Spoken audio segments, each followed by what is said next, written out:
In today's video, I'll show you on how you can fix WhatsApp status quality problem. The first thing that you want to do is to simply head over to your Play Store or App Store, depending on the device that you are using.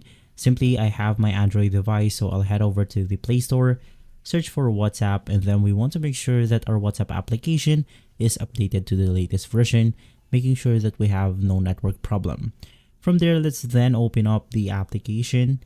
Navigate through the three dots at the top right corner of your screen, click Settings, and basically you want to scroll down and look for this storage and data option. This is going to be the network usage and auto download. In here you have media upload quality. Simply click on it, choose the second option, which is the HD quality, slower to send, can be 6 times larger. Click on the save option, and from there you have easily fixed the WhatsApp quality problem. If this video has been helpful, leave a like, subscribe, and follow Guide to Everything for more videos like this. Thanks for watching.